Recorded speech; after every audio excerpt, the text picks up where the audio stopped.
यह एक घने जंगल के भीतर की कहानी है, जहाँ एक पुराना और भयानक पेड़ खड़ा था। लोगों का कहना था कि वह पेड़ एक समय बहुत खूबसूरत और सामान्य हुआ करता था, लेकिन जब से उस पर किसी ने काले जादू का प्रयोग किया, तब से उसमें कुछ अजीब और डरावने परिवर्तन होने लगे।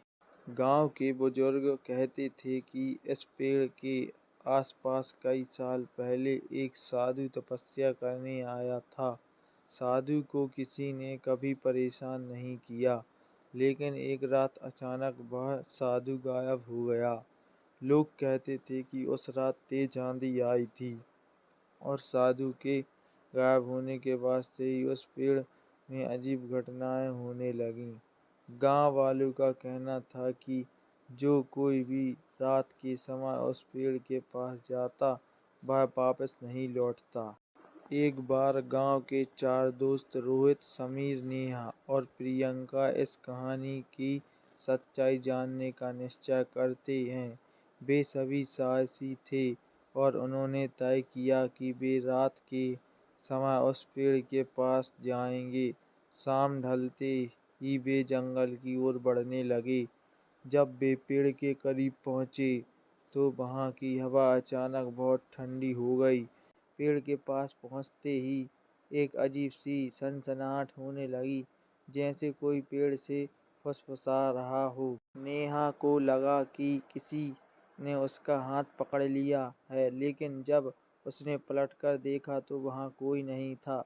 समीर को अचानक ऐसा महसूस हुआ कि कोई उसकी पीठ पर दस्तक दे रहा है।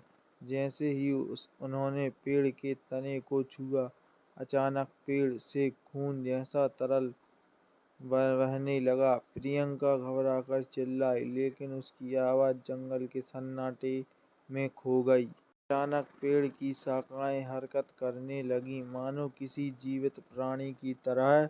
एक भयानक चीख पूरे जंगल में गूंज उठी और वे चारों बुरी तरह डर गए। तभी उन्हें ऐसा लगा कि पेड़ के भीतर से किसी की परछाई निकलकर उनकी ओर बढ़ रही है।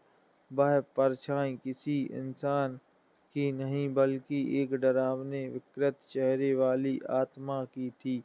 रोहित ने डर के मारे भागने की कोशिश की, लेकिन पेड़ की जड़ों में उसे जकड़ लिया। समीर और नेहा ने उसे छुड़ाने की कोशिश की, लेकिन पेड़ की शाखाएं अब उनके चारों ओर लपटने लगीं। पेड़ जैसे-जैसे हरकत कर रहा था कि उसकी फुसफुसाहट तेज होती जा रही थी।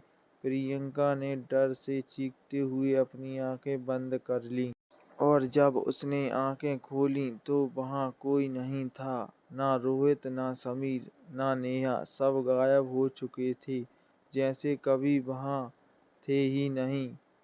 प्रियंका जंगल से भागी और किसी तरह गांव पहुंचकर सबको बताने की कोशिश की, लेकिन किसी ने उसकी बात पर विश्वास नहीं किया। लोग उसे पागल समझने लगे। कुछ ही दिनों बाद प्रियंका भी रहस्यमय तरीके से गायब हो गई। कहते हैं उस भयानक पेड़ के आसपास आज भी कभी-कभी उन चारों दोस्त की चीखें सुनाई देती हैं, लेकिन अब कोई भी उस पेड़ के पास जाने की हिम्मत नहीं करता।